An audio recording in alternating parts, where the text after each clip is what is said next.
out. So stayed at a campsite called Gooseberry West. So there's 5 trails along the Superior hiking trail, is what it's called, and it's pretty long. So check out the spot that I found last night.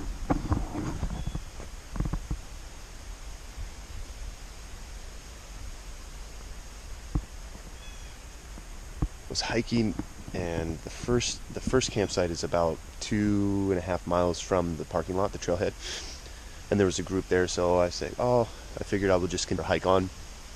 And when I got to the second one, which is much further, I think the second one is about 5 miles into the trip to the trail, there was a group there, and it was already dark, but thankfully they were nice enough to let me camp with them. They've already left, obviously, but yeah, I'm just hanging out, letting my stuff dry, and I'm gonna read and eat some food. But yeah, this place is pretty rad. What's up, guys? Sunday, beautiful day. I'm gonna be checking out a church called Calvary Chapel, Appleton. Yeah, it's kind of the fun of being on the road. You get to fellowship different places.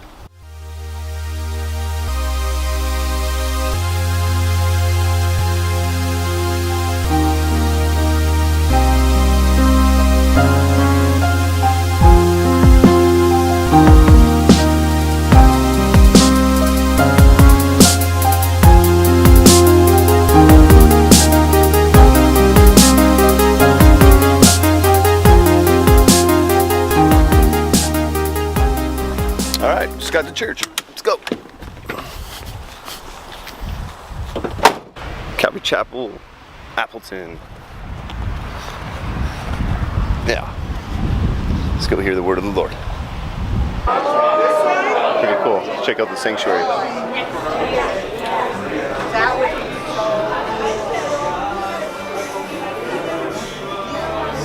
Where should I sit?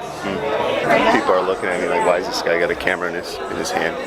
I think I found the coffee. Looks like they got a motorcycle ministry. Pretty cool.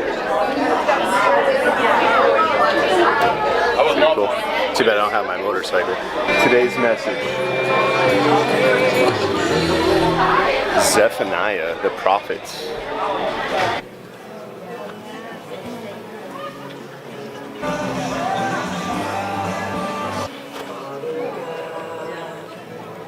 I have listened to a soldier's pain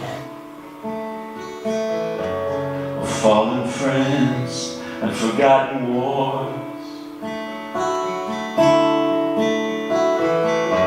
And as he spoke, the sky began to rain. You probably visited those churches. They'll put up a verse here or there once in a while, maybe at the beginning of the whole thing, and then the rest of it becomes philosophy. So the prophets are insolent, treacherous people. The priests have polluted the sanctuary, and they've done violence to the text. Notice this contrast. The Lord, however, He's righteous in the midst of her. I am assured of this: Jesus will walk in our midst. So Lord, haste the day. Father, we thank you. All right, just got done with church. I think I'm gonna go find somewhere to eat. I don't know the area, but I'm sure there's something to eat around here. Yeah, so my time here in New London, Wisconsin has been pretty cool. Yeah, so today I'm meeting with a brother, and I'm gonna take a walk over to the coffee shop and talk with him for a little bit. So let's go for a little walk.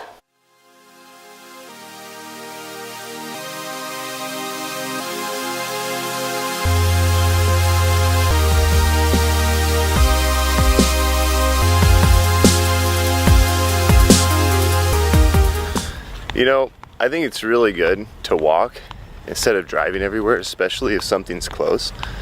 Not only is it good for you, but allows you to meet people that you might live by, or just, you know, have contact with people in the area. It's also a great way to enjoy the day.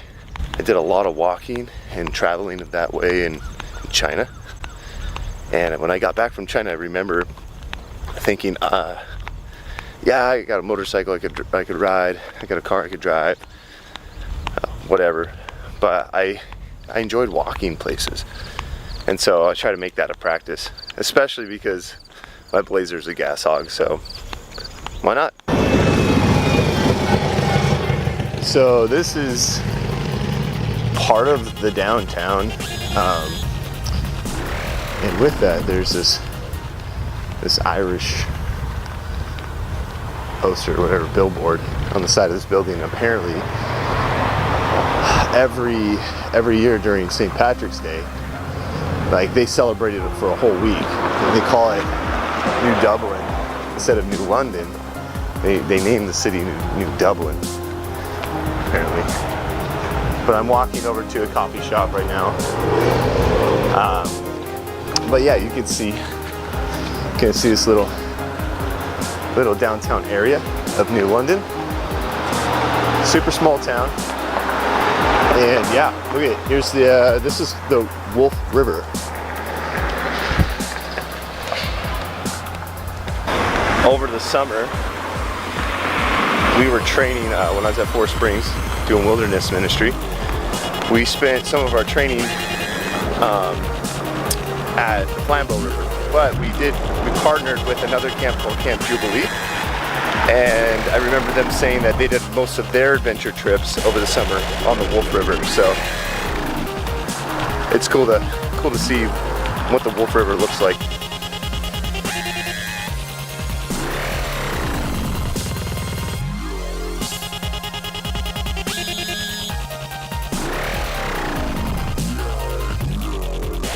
Yeah, so I've been here for 9 days.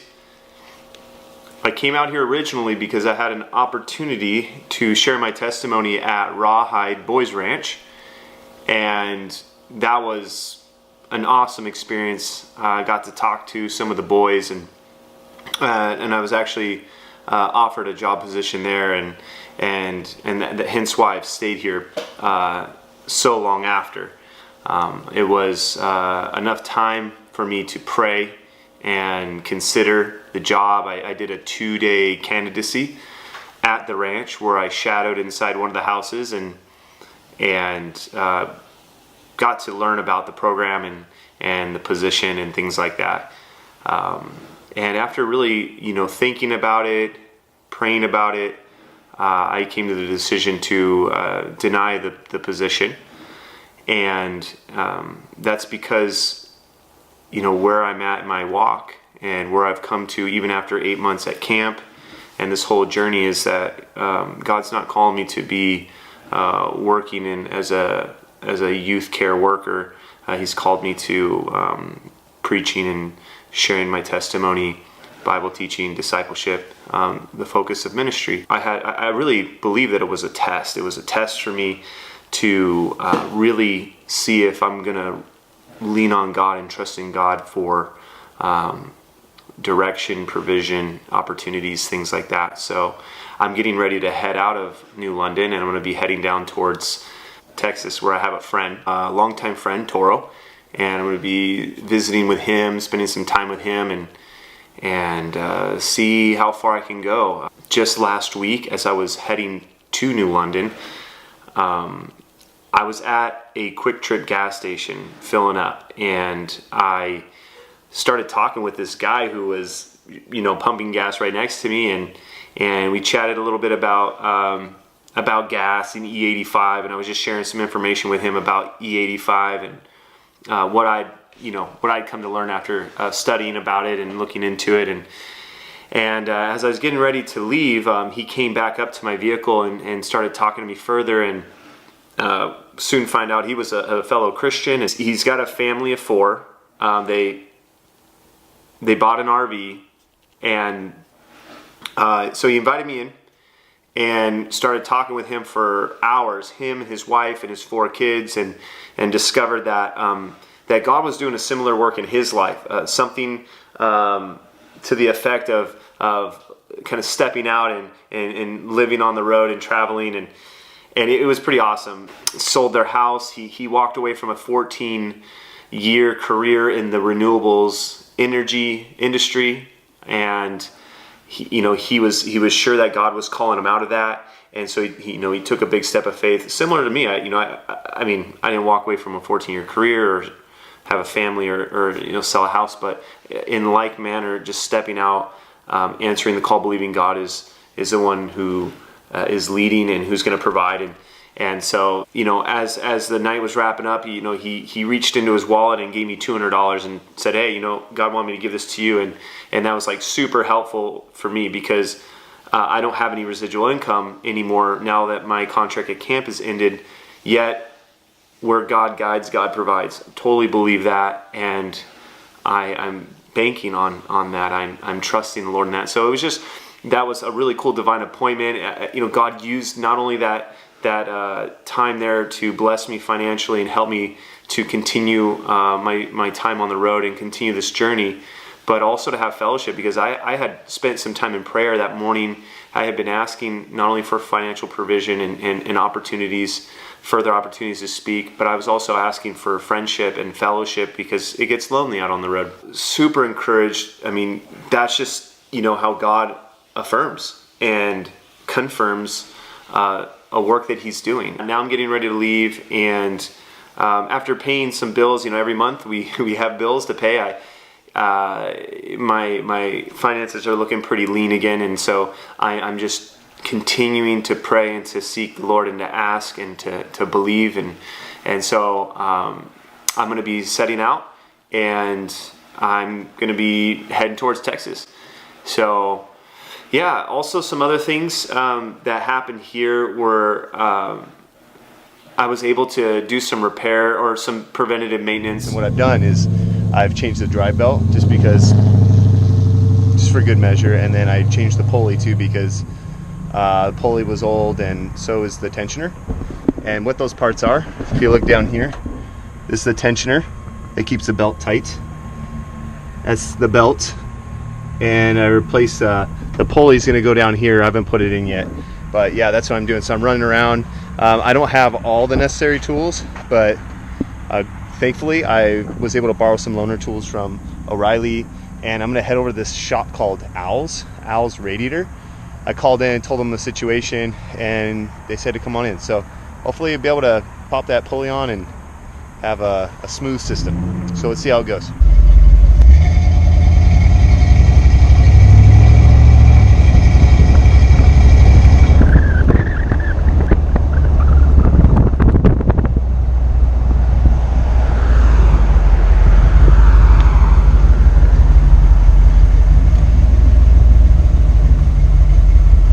What I need to do is I need to drill this spacer out so it'll fit the bolt. Yeah, so let's see if we can do that. See how it goes. Bob's gonna be helping me, so pretty cool shop, and hopefully we can get the bolt situation figured out.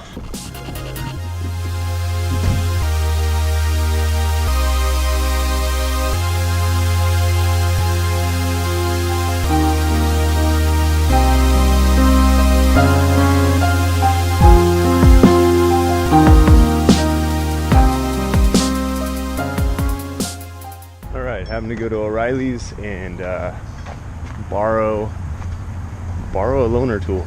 Let's see if they'll let me use it.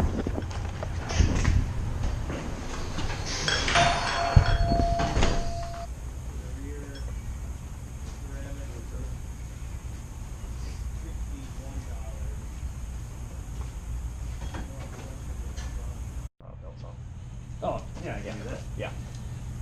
Fit my application, just the bolt was a little narrow. Oh, okay. So I'm like a bunch of stuff with the guy down the street, Owl's Radiator. Yep. But I'll bring this right back to you. Okay, sounds good. Thanks, man.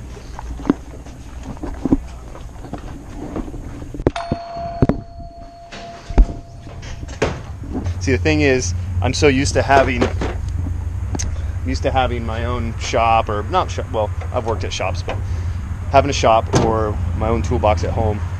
But on the road, I only have this little, really small toolkit.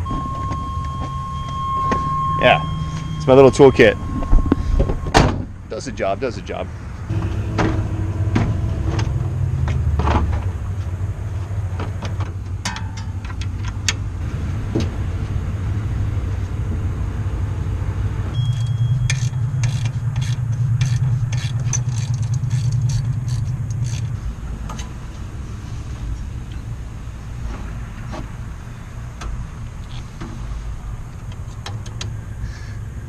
All right, I think I did it.